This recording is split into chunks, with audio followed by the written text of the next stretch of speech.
안녕하세요. 주민창세기 두 번째 시간에 나오신 성도님들을 주님의 이름으로 환영합니다.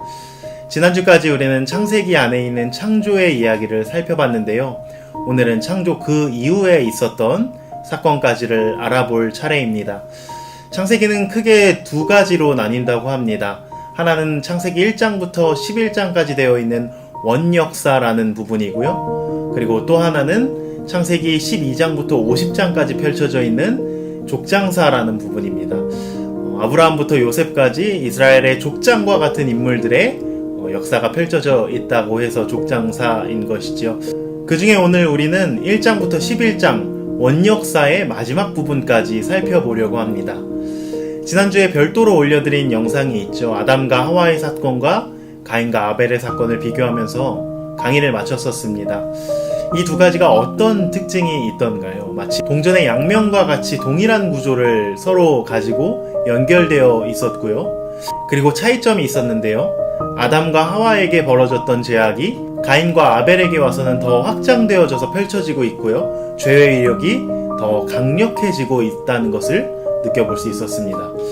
그러면 결국 죄는 그대로 머물러 있는 것이 아니라 끊임없이 인간의 삶을 따라 점점 더 확장되어지고 깊어지고 점점 더 거대해져서 인간이 도저히 다스릴 수 없을 만큼의 위력을 갖게 될 수 있다는 것을 우리가 알아볼 수 있는 것이죠.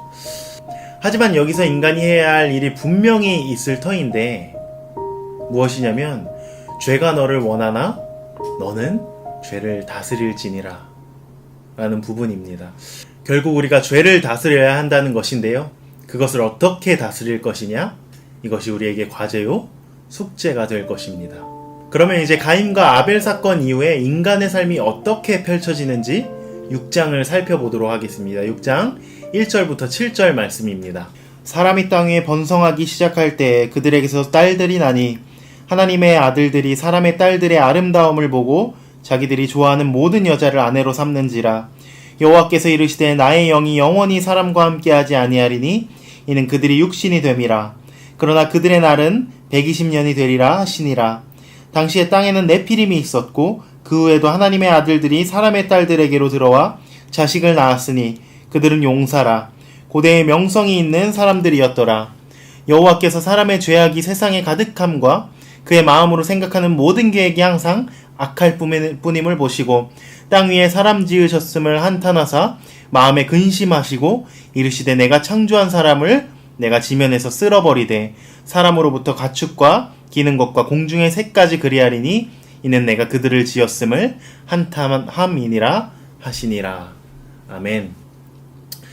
지금 읽은 내용 속에서 무엇이 느껴지시나요? 이 이야기 속에는 창세기 전반부가 총 반추되어져 있습니다.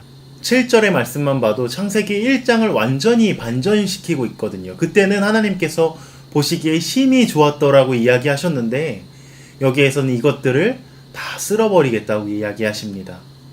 한탄하고 후회하시는 것입니다. 전반부에 하나님께서 보시기에 좋았던 모든 것들이 6장에서는 반전이 되어서 나타나고 있는 것이죠. 정확히 앞부분에 어떤 내용들이 반전되어져 있는지 천천히 살펴볼 것인데요. 6장 1절에서 2절 다시 한번 읽어보겠습니다. 사람이 땅 위에 번성하기 시작할 때에 그들에게서 딸들이 나니 하나님의 아들들이 사람의 딸들의 아름다움을 보고 자기들이 좋아하는 모든 여자를 아내로 삼는지라. 반전의 치명적인 근원이 이 하나님의 아들들과 사람의 딸들에게 있다고 합니다. 도대체 하나님의 아들들과 사람의 딸들이 누구이기에 이들이 뒤섞이는 바람에 문제가 심각해지고 있다는 것이거든요. 너희는 죄를 다스릴지니라 하나님께서 말씀하셨는데 결국 이렇게 뒤섞여서 죄를 다스릴 수 있는 능력조차 사라져버리고 말았다는 것입니다. 그러면 뒤섞인다는 것, 혼합이 된다는 것은 얼마나 치명적인 결과를 가져올 것이냐 느껴볼 수 있다는 것이죠. 하나님의 아들들과 사람의 딸들을 생각할 때 흔히 이렇게 이야기하기도 합니다. 그리스 로마 신화에 나오는 것처럼 저기 천상의 존재와 땅에 있는 존재가 만나는 것이다. 그러나 이것은 옳다고 할 수 없습니다. 창세기에 이러한 내용이 있다는 것은 앞에 1장부터 5장까지와 밀접하게 연관되어 있다는 것이거든요. 그럼 이제 살펴보면 교재에 나와 있는 것처럼 가인의 이야기와 셋의 이야기가 어떻게 흘러가는지를 비교하면 왜 하나님의 아들들이라고 이야기하고 사람의 딸들이라고 이야기하는지 그 이유를 알 수 있을 것입니다. 따로 읽지 않겠습니다. 창세기 4장 16절에서 24절에 보면 가인의 자손들의 계보가 나옵니다. 족보가 나오거든요. 하나하나 살펴보면요. 아담과 하와가 1대고요. 2대가 가인이고 3대에 에녹이라는 사람이 등장합니다. 여기서 에녹은 하나님과 300년 동안 동행했다는 그 에녹이 아니고요. 다른 에녹입니다. 에녹의 아들이 이라시고요. 그 다음 무야엘, 그 다음은 무드사엘, 그 다음에는 라멕, 그 다음 라멕이 두 아내를 맞이하는데 한 명은 아다, 한 명은 실라라는 아내를 맞이합니다. 여기에서 야발, 유발, 두발 가인, 그리고 딸 나아마 자식들이 나오고요. 이렇게 가인의 족보는 쭉 내려가고 있습니다. 한번 살펴보면 가인이 에녹을 낳은 다음에 사건들이 들어가 있거든요. 창세기 4장 16절과 17절 말씀 읽어드리겠습니다. 가인이 여호와 앞을 떠나서 에덴 동쪽 놋 땅에 거주하더니 아내와 동침함에 그가 임신하여 에녹을 낳은지라. 가인이 성을 쌓고 그의 아들의 이름으로 성을 이름하여 에녹이라 하니라. 누구의 이름을 붙였습니까? 아들의 이름을 붙였다고 나와 있습니다. 한마디로 하면 하나님의 이름이 아니라 사람의 이름을 가인이 붙여서 성을 지었습니다. 벌써 하나님의 이름이 가인의 계보 속에서 사라져가는 것을 차근차근 느껴볼 수 있는 것이죠. 사람의 명성이 시작되고 있는 겁니다. 인간이 죄 가운데에 빠져 하나님을 잃고 나서부터는 모든 것이 자신의 이름을 내는 것으로 연결되어지기 시작합니다. 이것이 3대째 있었던 일입니다. 이렇게 쭉 연결되어서 7대째인 라멕의 시대를 보면요. 4장 23절부터 24절 말씀입니다. 라멕이 아내들에게 이르되 아다와 실라여 내 목소리를 들으라. 라멕의 아내들이여 내 말을 들으라. 나의 상처로 말미암아 내가 사람을 죽였고 나의 상함으로 말미암아 소년을 죽였도다. 가인을 위하여는 벌이 7배일진데 라멕을 위하여는 벌이 77배이리로다 하였더라. 지금 무슨 이야기를 하는 중인가요? 한 소년이 자기에게 상처를 입혔다는 겁니다. 그러면 어떻게 해줘야 되는 것이 정상적인 법도냐면요. 구약시대의 법도에 따르면 눈에는 눈, 이에는 이. 상처를 입혔으니까 자기가 입은 상처와 똑같은 상처를 입히면 됩니다. 그것으로 끝나는 겁니다. 어떻게 보면 그것이 정의였던 시대였거든요. 그런데 지금 라멕은 무슨 이야기를 하고 있냐면 상처를 입었는데 그것을 죽음으로 갚았다는 겁니다. 죄가 성장해 가고 있는 중이거든요. 거기에 덧붙여서 무엇이라고 이야기하냐면요. 가인을 위하여는 벌이 7배. 하나님께서 가인에게 보호하는 표를 주시기 위해서 이제 누구든지 가인을 만나서 죽이는 자는 7배의 벌을 받을 것이라 너를 보호해 주겠다고 가인에게 약속해 주시면서 하나님의 표를 주신 거거든요. 그런데 라멕이 무엇이라 이야기하냐면 누구든지 나에게 이 소년을 죽인 복수를 하는 사람이 있다면 몇 배로 갚겠다고요? 77배로 갚겠다는 겁니다. 하나님께서 주신 보호의 표를 인간 마음대로 좌지우지하겠다는 겁니다. 그리고 그 전에 읽었던 23절에서 무엇이라고 또 이야기합니까? 내 목소리를 듣고 내 말을 들으라고 이야기합니다. 성경을 보면 보통 이것은 하나님께서 예언자들을 통해서 하시는 말씀이 이거거든요. 내 목소리에 귀를 기울이고 내 말에 너희의 마음을 돌렸으면 좋겠다. 이것이 예언자들을 통해서 끊임없이 하나님께서 그들의 백성에게 하시는 말씀인데요. 라멕은 이것을 하나님의 말씀이 아니라 사람의 말을 들으라고 독촉하고 있는 겁니다. 내 말만 듣고 따라오라는 겁니다. 하나님과 전혀 관계없는 삶을 통해서 인간의 말과 인간의 행동만이 넘쳐나는 세상을 만들어가고 있는 중이거든요. 이것이 지금 가인의 후손들이 가고 있는 삶입니다.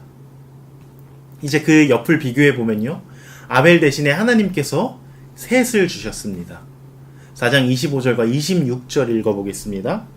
아담이 다시 자기 아내와 동침함에 그가 아들을 낳아 그의 이름을 셋이라 하였으니 이는 하나님이 내게 가인이 죽인 아벨 대신에 다른 씨를 주셨다 함이며 셋도 아들을 낳고 그의 이름을 에노스라 하였으며 그때의 사람들이 비로소 여호와의 이름을 불렀더라.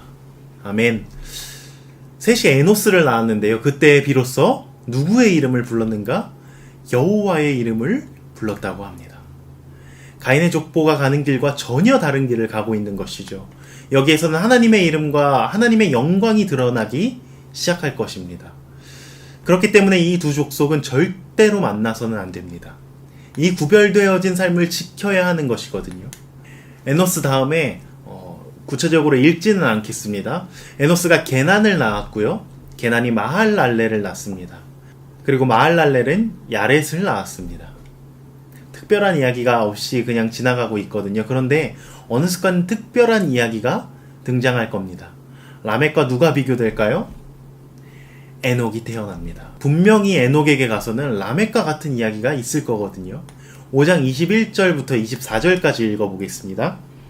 에녹은 65세에 무드셀라를 낳았고 무드셀라를 낳은 후 300년을 하나님과 동행하며 자녀들을 낳았으며 그는 365세를 살았더라. 에녹이 하나님과 동행하더니 하나님이 그를 데려가심으로 세상에 있지 아니하였더라. 아멘. 에녹에 와서는 어떤 이야기가 펼쳐집니까? 한마디로 요약하면 에녹은 하나님과 동행한 사람이었다는 겁니다. 그럼 이제 가인의 족보와 셋의 족보의 차이점이 무엇인지 드러나는 거지요. 가인의 족보에는 계속해서 사람밖에 나오지 않습니다. 그런데 셋의 족보를 통해서는 항상 하나님의 이름이 등장한다는 것입니다. 그럼 이제 에녹의 삶 가운데 나왔던 하나님과 동행하는 것이 무엇인지 조금 더 우리가 줌을 당겨서 살펴보려고 하는데요. 이것을 위해 영어 문제 하나를 내보려고 합니다. 두 가지 문장이 있어요. God is walking with me 라는 문장이 있고요. I'm walking with God 이라는 문장이 있습니다. 이 두 문장의 차이점을 아시나요? 이 두 문장의 차이점은 주도권에 있습니다. 저도 영어를 잘 하지는 못하는데요. 이제 영어를 잘하는 전도사님들에게 물어보니까 듣기로는 with 이하에 나오는 것에 주도권이 있다고 하더라고요. God is walking with me 할 때는 그 동행하는 것의 주도권이 나에게 있다고 하고요. I'm walking with God 할 때는 그 동행하는 것의 주도권이 하나님에게 있다라는 의미가 된다고 합니다. 이것을 왜 말씀드리냐면 히브리어 문장도 뭐냐면요. with God 이라고 이야기하고 있습니다. 누가 주체가 되는 삶이냐면요. 하나님이 주체가 되시는 삶입니다. 하나님과 동행하는 삶이란 그저 하나님과 같이 걸어간다는 것을 의미하는 것이 아니라요. 하나님의 발걸음에 내가 보조를 맞춰가는 삶이라는 것을 의미합니다. 에녹이 하나님과 300년 동안 동행했다는 것은요. 300년 동안 하나님의 뜻에, 하나님의 생각에, 하나님의 말씀에, 그리고 하나님의 계획 속에 하나씩 하나씩 자신의 삶을 맞춰갔다는 것을 의미한다는 거거든요. 그런 사람은 어디에 두어도 하나님의 나라를 살아가는 사람일 것입니다. 결국 이것이 하나님의 사람과 세상 사람을 갈라내는 기준이 될 것이라는 거고요. 그럼 이 둘 중에 어디를 하나님의 아들이라고 할 수 있을까요? 셋의 후손을 하나님의 아들이라고 할 수 있을 것입니다. 그럼 어디가 사람의 딸들이에요? 가인의 후손들을 사람의 딸들이라고 할 수 있다는 거죠. 그런데 문제가 무엇이냐면 5장까지는 이렇게 구별되어져서 살아가는 것이 아주 잘 이루어졌거든요. 만약에 하나님의 아들들이 사람의 딸들에게 끌려가지 않고 그들을 이끌어갈 수 있는 삶이라고 했다면 하등 관계가 없었을 겁니다. 이들이 만났어도 전혀 문제가 되지 않았을 겁니다. 그런데 문제가 무엇이냐면 6장 1절과 2절 다시 읽어드리겠습니다. 사람이 땅 위에 번성하기 시작할 때 그들에게서 딸들이 나니 하나님의 아들들이 사람의 딸들의 아름다움을 보고 자기들이 좋아하는 모든 여자를 아내로 삼는지라. 하나님의 아들들과 사람의 딸들이 뒤섞여서 구별 없이 살아가고 있다는 겁니다. 그리고 분명히 창세기 2장에서 결혼의 원리에 대해 하나님께서 이미 이야기해 주셨는데 뼈 중에 뼈, 살 중에 살을 찾아야 한다고 하나님 이미 이야기해 주셨는데 같은 믿음을 가지고 걸어가야 한다는 것이거든요. 하지만 이 두 그룹이 만나게 된다면 이제 무엇이 이루어질 수밖에 없냐는 거예요. 세상의 위력은 우리가 당해낼 수 없을 만큼 위협적이고 대단한 힘을 가지고 있습니다. 왜냐하면 하나님은 눈에 보이지 않으시고 세상의 힘과 권력은 눈에 보이기 때문입니다. 그 사람들이 휘둘러대는 것은 그 자리에서 즉각적으로 효과가 나타나죠. 하지만 하나님을 믿고 살아가노라면 무릎을 꿇고 하나님께서 움직이실 때까지 잠잠히 기다리는 것이 필요합니다. 그런데 인간에게 가장 어려운 것 한 가지가 있다면 참고 기다리는 것 아니겠습니까? 보이지 않는 하나님을 바라보면서 기다릴 수 있는 능력. 그것이 가장 큰 믿음의 능력인데 그것이 지금 우리에게도 절실히 필요하다는 것입니다.